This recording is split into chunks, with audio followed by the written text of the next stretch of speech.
Omar Khan and the Pittsburgh Steelers went out and got it done, adding Preston Smith. That was a big one. And Mike Williams, the wide receiver from the New York Jets. Welcome back here on a Wednesday. Appreciate you for stopping through. Let's talk about the significance of these two moves for the Pittsburgh Steelers and what this means moving forward for this football team headed into the back half of this regular season, to where they are going to play a ton of divisional games and a ton of monster, super important games. One in conference, two out of conference, and this Pittsburgh Steelers team already sitting at 6-2, I think got a lot better yesterday. Adding Preston Smith, I think, was a major move for this defense. I know right now his numbers are a little low, 2.5 sacks right now here in 2024, but career 68.5 sacks for Preston Smith. Also, putting 5 interceptions into that. A guy that can really come downhill and rush the passer. A guy that, if he is put into the right situations, really will fit well for the Pittsburgh Steelers in that 3-4 defensive scheme of Terrell Austin and Mike Tomlin. I truly believe Preston Smith will be a difference maker. How scary is it all of a sudden for TJ Watt, Alex Highsmith, Nick Herbig, who will be coming back now that is healthy, and now adding Preston Smith. This is going to be a really, really tough Pittsburgh Steelers pass rush, and this is only going to benefit that interior of the Pittsburgh Steelers defensive line in a big, big way. Having the ability to really rush from the edges, having the ability to put heat on the passer consistently, not really dropping off whenever those major pass rushers are coming out of the game, and TJ and Alex, adding Nick and Preston in there will be no real monster drop off. Will there be a slight drop off? Absolutely. You have TJ Watt, who is the best defender in the world, and Alex Highsmith, who is damn good. However, you won't have a significant drop-off, and now when you sprinkle those two players into an already elite duo, there is going to be some major, major things that the Pittsburgh Steelers can do along that defense. However, the defensive front will benefit with those edge rushers coming in hot and heavy. That allows that defensive front to play loose, fast, and free. They don't have to be so uptight with their ability to get to the passer. Why? Now, because they know the edges are going to be bringing the heat. They know they are going to get to the passer, which allows that defensive front to play that run a little bit more, play a little bit, again, more loose. They don't have to be as tightly wound. They don't have to be worrying about doing several things at one time in order to make up for any type of deficiencies if one of those major pass rushers are out of the game. So this now, again, gives this defensive front a new mindset.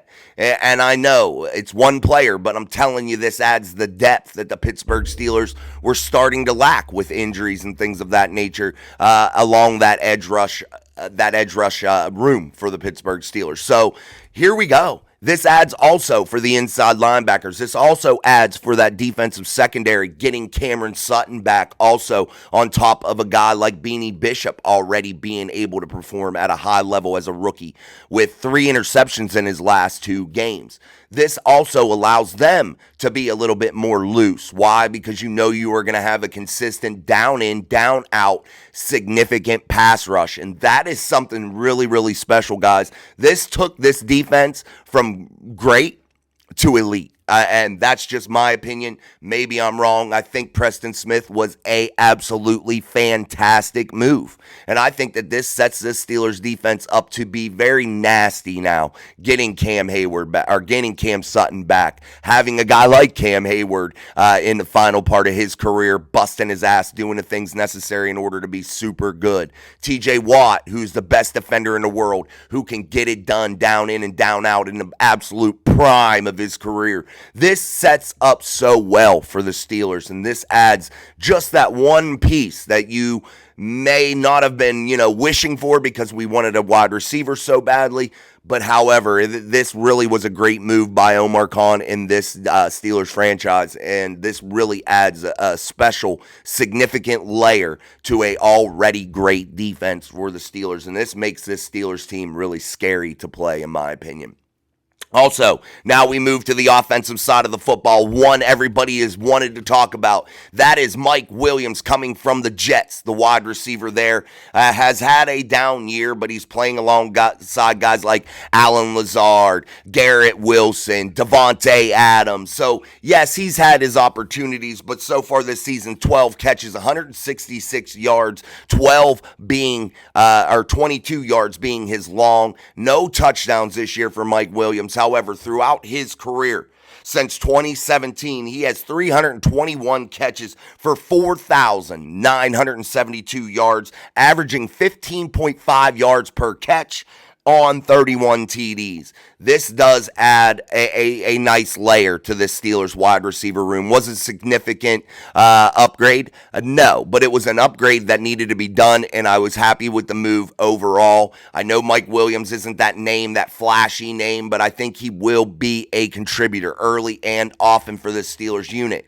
Also, you're adding him now to a guy like Van Jefferson that has already really started to come on here, scoring touchdowns, being there in big moments for Russell Wilson. A guy like Calvin Austin that has now started to really emerge here in 2024. Also, a superstar in George Pickens. This takes a little bit of heat off of him. Also, now you still have Pat Freiermuth, Darnell Washington, Connor Hayward.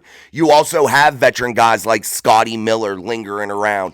This Steelers offense got really, really good here, I think, here in this bye week now, right before the trade deadline. Adding Mike Williams, I think, was just enough. Now, they could have did a little bit more. I don't think it was an A-plus grade on that trade, but I think their overall performance before the trade deadline was absolutely a B-plus for the Steelers, in my opinion. I think it made them an absolute contender in my eyes. I think that this made this Steelers team, both of these moves, a really serious team to deal with, a team that has many weapons in the run game with Najee Harris, Cordell Patterson, Jaylen Warren, and then now the wide receiver room is better, adding Mike Williams.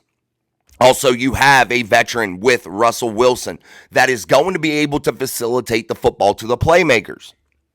This guy's has to be stellar news. Stellar news for Steelers Nation. And if you were a fan of the Pittsburgh Steelers, you have to be absolutely thrilled with what this Pittsburgh Steelers team did yesterday. This team now is poised, in my opinion, to make that run. And I know all the other teams in the AFC loaded up also. But you're looking at a Steelers team that did what they did, getting to 6-2 without adding anybody. And that is special, if you ask me. That makes this Steelers team a very dangerous out for anybody in this AFC conference. And I'm not excluding anybody. The Chiefs, the Bills, the Ravens, the Bengals, whoever. The Pittsburgh Steelers will be a very difficult team to play. They will be a very difficult out this week for Jaden Daniels and his rookie season that's been absolutely phenomenal. Scary Terry McLaurin. And they added Marshawn Lattimore to their defensive secondary. I know he's been dealing with a hamstring injury. We'll see if he is available for the Commanders. However, the Steelers now have too many weapons. Not too many, but too many for defenses to load up on George Pickens, and that is the truth. You cannot allow Calvin Austin to run free because he will hurt you. You cannot allow Van Jefferson to run free because he can hurt you. You cannot allow a guy like Mike Williams to run free. He has proven since 2017 that he can get it done, and he will hurt you. You cannot allow that tight end room led by Pat Freiermuth and Darnell Washington to run free, unchecked. They will hurt you. Now, all of a sudden, you have a run game that has really come on with Najee Harris, 3 100-yard consecutive performances by Najee Harris. Couple that with the two backs that are in the stable with him.